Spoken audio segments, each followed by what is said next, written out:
our goal, that is Hunter Biden, Devin Archer, and myself, was to make billions, not millions. The prize is that contact and that access to power. The relationship development is business. Joe Biden walking in a room and shaking Chairman Yee's hand is business. The entire value add of Hunter Biden to our business was his family name and his access to his father, Vice President Joe Biden.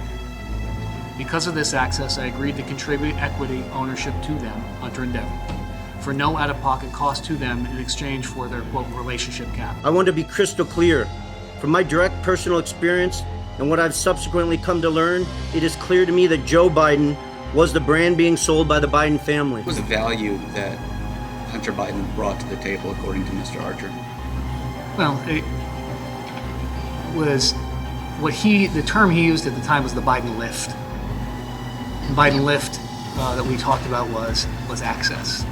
Access meant to us at the time being in the business of acquiring other businesses to persuade third parties to do business with us. You just spell it out for us what the Biden lift did to induce companies to want to be able to do these transactions. What was it?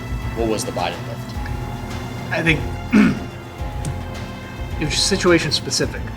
Foreign investors would have a view of political access to the most powerful, admired country in the world, leadership in the most powerful, admired country in the world. But was business partners with the Bidens for years, comes out and tells the world that Joe Biden was on 20 plus phone calls. What was he calling for? Why? He was calling to demonstrate the Biden brand to whoever was in that meeting, whether it was the Ukrainians, the Romanians, the Russians, Colombians, Chinese, whoever it was. That's all he had to do. He didn't have to say, well, hey, what about that deal? Where are we getting the money to fund that? Just him being on the phone is evidence of involvement and enabling the transaction.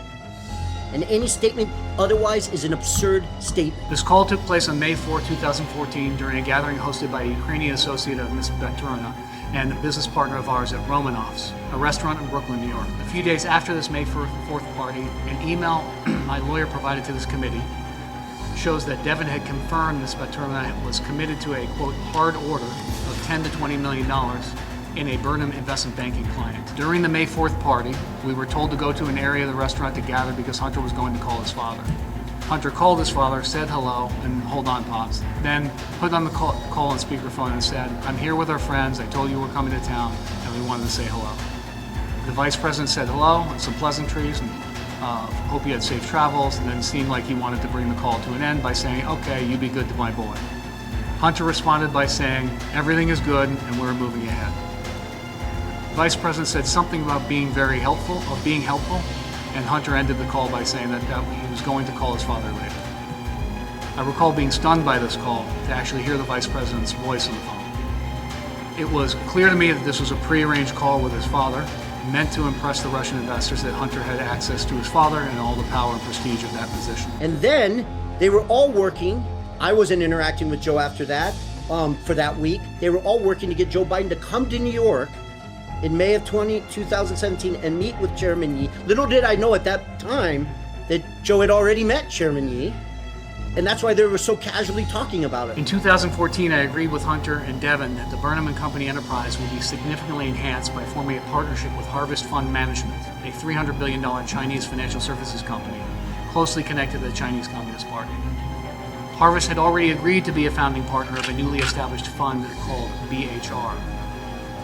The partners wanted to expand this Chinese relationship through Burnham and did so through a series of investment structures intended to gain Chinese financial support. This effort was led by Hunter Biden's contact with Henry Zhao, the Harvest chairman.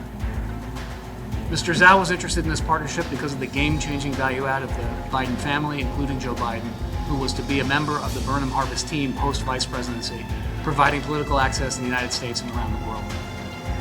My lawyer has provided to the committee a draft of an email dated August 23, 2014 from Hunter Biden that reflects this understanding.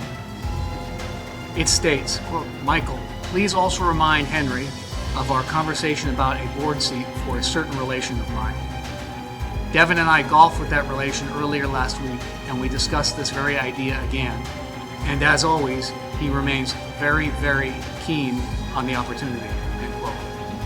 While this section of the email was struck from the final version, it was drafted with an understanding of what had transpired regarding this effort. Devin Archer forwarded this email to me with the words, quote, FYI, example of lean in on Henry from Hunter. This is email drafted for him to send to Henry, end quote.